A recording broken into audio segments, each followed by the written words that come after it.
இப்போ next question வந்து unit 1ல் வந்து 6th கொஸ்டின் நம்ம பார்க்க போகிறோம்.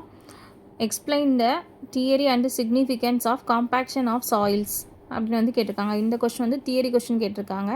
Compaction is the process of increasing the density of soil by reducing air voids through mechanical means such as rolling tamping vibration. இப்போ compaction அப்படின்னாலே நமக்கு தெரியும் அழுத்தம் கொடுக்குறது. இது என்ன ப்ராசஸ் அப்படின்னா இன்க்ரீஸ் பண்ணுறது டென்சிட்டி ஆஃப் த சாயிலோட அடர்த்தியை வந்து இன்க்ரீஸ் பண்ணுறதுக்காக நம்ம வந்து என்ன பண்ணுறோன்னா பார்ட்டிகிள்ஸ்க்கு இடையில வந்து ஏர் வாய்ட்ஸ் கண்டிப்பாக இருக்கும். அந்த ஏர் வாய்ட்ஸ் எல்லாம் வந்து நம்ம வந்து மெக்கானிக்கலாக ஒரு ப்ராசஸ் பண்ணுறோம். ரோலர்ஸ் இப்போ வந்து நிறைய வெயிட்டாக உள்ள எக்யூப்மெண்ட்ஸ் யூஸ் பண்ணி காம்பேக்ட் பண்ணோம் அப்படின்னா நமக்கு வந்து உள்ள சாயில் பார்ட்டிகிள்ஸில் இருக்கக்கூடிய ஏர் வாய்ட்ஸ்லாம் வந்து ரிமூவ் ஆயிரும். டேம்பிங் வைப்ரேஷன் இந்த மாதிரி மெத்தட்ஸ் வந்து யூஸ் பண்ணி பண்ணுறது தான் காம்பேக்ஷன். அதுக்கப்புறம் வந்து mechanism of compaction. When energy is applied, energy வந்து இப்போ நம்ம எப்படி இது வந்து காம்பேக்ஷன் வந்து பண்ணுறோம், அதோட மெக்கானிக்ஸம் என்ன, அதோட ப்ராசஸ் என்ன அப்படிங்கிறது பார்க்குறோம். First energy is applied. Energy எப்படி கொடுக்குறோம் அப்படின்னா ரோலிங் ரேம்பிங் அந்த மாதிரி கொடுக்குறோம். Soil particles are rearranged into a closer packing. Soil பார்ட்டிகிள்ஸ்லாம் வந்து இப்போ லூஸாக இருக்கக்கூடிய பார்ட்டிகிள்ஸ் அப்படிலாம் வந்து எப்படி ஆகுதுன்னா ரொம்ப க்ளோஸர் ஆகுதுன்னு சொல்லியிருக்காங்க. அப்புறம் air is expelled from voids. உள்ளே இருக்கக்கூடிய ஏர்லாம் வந்து வெளியேறிடும். இந்த எஃபெக்டிவ்னஸ் டிபெண்ட்ஸ் ஆன். எஃபெக்டிவ்னஸ் வந்து எதை டிபெண்ட் பண்ணி இருக்குது அப்படின்னா மாய்ஸ்டர் கண்டென்ட் டபிள்யூவை பொறுத்தும், டைப் ஆஃப் சாயில் அது என்ன டைப்பு, அப்புறம் காம்பேக்ஷன் எனர்ஜி இதெல்லாம் பொறுத்து அதோட எஃபெக்டிவ்னஸ் இருக்குது அப்படின்னு சொல்லியிருக்காங்க. Compaction curve. Protector test.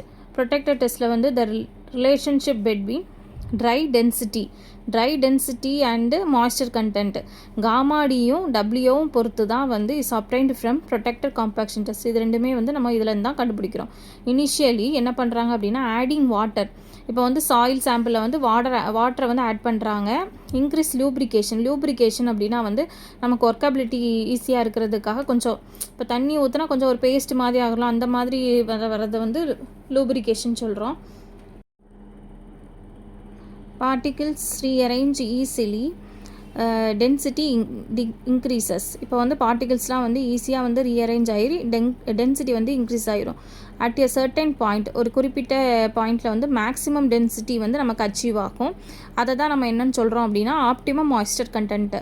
அதை வந்து நம்ம எப்படி டினோட் பண்ணுறோன்னா ஓஎம்சி அப்படிங்கிறது ஆப்டிமம் மாய்ஸ்டர் கண்டென்ட், அதாவது டபிள்யூ தான் அது வந்து மேக்ஸிமமாக இருக்கிறத ஓஎம்சின்னு சொல்கிறோம். Beyond OMC excess water occupies space, density decreases. எக்ஸஸாக இருக்கக்கூடிய வாட்டர்லாம் வந்து என்ன ஆகுது அப்படின்னா அது வந்து ஸ்பேஸ் ஆக்கியூபை பண்ணுறது, டென்சிட்டி வந்து டிக்ரீஸ் ஆயிரும் அதிகமாக வந்து தண்ணி போக போக. Significance of soil compaction. Soil காம்பேக்ஷனில் வந்து நம்ம compaction is very important in civil engineering works like roads, dams, embankment and foundation. இந்த மாதிரி இடத்துலலாம் வந்து நமக்கு காம்பேக்ஷன் வந்து நம்ம யூஸ் பண்ணுவோம். ஃபஸ்ட்டு வந்து இதில் வந்து increase strength, shear strength. Compacted soil has higher resistant to failure. இப்போ காம்பேக்ஷன் சாயில் தான் வந்து ரொம்ப முக்கியம். இப்போ ரொம்ப அதிகமான அளவில் வந்து நம்ம வந்து காம்பேக்ட் பண்ணி ரொம்ப வாட்டர் அதிகமாகிட்டு அப்படின்னா அது வந்து ஃபெயிலியராக கூட சான்சஸ் இருக்குது. அதுக்கப்புறம் வந்து இம்ப்ரூவ் லோட் பியரிங் கெப்பாசிட்டி. நமக்கு வந்து லோட் பியரிங் கெப்பாசிட்டியை வந்து நல்லா இம்ப்ரூவ் பண்ணி கொடுக்கும். Reduce settlement. அதுக்கப்புறம் வந்து proper compaction prevents excessive settlement of structures. ப்ராப்பராக நம்ம காம்பேக்ட் பண்ணோம் அப்படின்னா அது வந்து நமக்கு வந்து செட்டில்மெண்ட் ஆகாமல் ஒரு பில்டிங்கோ இல்லை ஒரு ஸ்ட்ரக்சரோ வந்து செட்டில்மெண்ட் ஆகாமல் இது வந்து பார்த்துக்கும். அதுக்கப்புறம் டிக்ரீசஸ் பெர்மியபிலிட்டியை வந்து டிக்ரீஸ் பண்ணும். Less void space, less water flow. அதுக்கப்புறம் பார்த்திங்கன்னா most important for earth dams, canal lining. இப்போ வந்து டேம்ஸ்லலாம் சைடில் வந்து சும்மா வந்து எர்த்தை வச்சு ஃபில் பண்ணியிருப்பாங்க, சும்மா மண்ணை போட்டுட்டு இருக்க மாட்டாங்க, அதில் வந்து காம்பேக்ஷன் பண்ணியிருப்பாங்க. எதுக்காகனா டிக்ரீஸ் பெர்மியபிலிட்டிக்காக. Improve stability of structures. இப்போ வந்து roads, pavement become more durable. அதெல்லாம் வந்து நமக்கு நீடித்து உழைக்கிறதுக்கு காரணம் வந்து இது வந்து நம்ம காம்பேக்ஷன் பண்ணுறதுனால தான். அது வந்து ஸ்டெபிலிட்டி ஆஃப் த ஸ்ட்ரக்சரை வந்து இம்ப்ரூவ் பண்ணி கொடுக்குறதுனால தான் நமக்கு வந்து ரோட்ஸு, பேவ்மெண்ட்லாம் வந்து ரொம்ப டியூரபிள், ரொம்ப நாள் வந்து எந்த ப்ராப்ளமும் இல்லாமல் உழைக்குது. Prevents failure due to weak subgrade. இப்போ வந்து சப்கிரேடு வந்து வீக்காக இருந்தாலும் அதுலேருந்து இது வந்து காம்பேக்ஷன் பண்ணுறது வந்து நமக்கு வந்து ப்ரிவென்ட் பண்ணிடும் ஃபெயிலியர் ஆகாமல். நெக்ஸ்ட் வந்து ரெடியூசஸ் ஸ்ட்ரிங்கேஜ் அண்டு ஸ்வெல்லிங். இப்போ வந்து ஸ்வெல்லிங் அப்படின்னா வந்து நமக்கு வந்து எக்ஸஸாக இருக்க வாட்டர்லாம் ரிமூவ் ஆகி வர்றது. ஸ்ட்ரிங்கேஜ் அப்படிங்கிறது வந்து ஒரு ஸ்ட்ரக்சராக வந்து இல்லாமல் அது வந்து ஒரு ஷேப்லெஸ்ஸாக மாறுறது தான் shrinkage. Especially in clay soil. Clay சாயிலில் வந்து இப்போ தண்ணி அதிகமாகிடுச்சுன்னா அது வந்து ஒரு டைட்டாக இருக்குது, அது கொல கொலன்னு ஆயிரும்.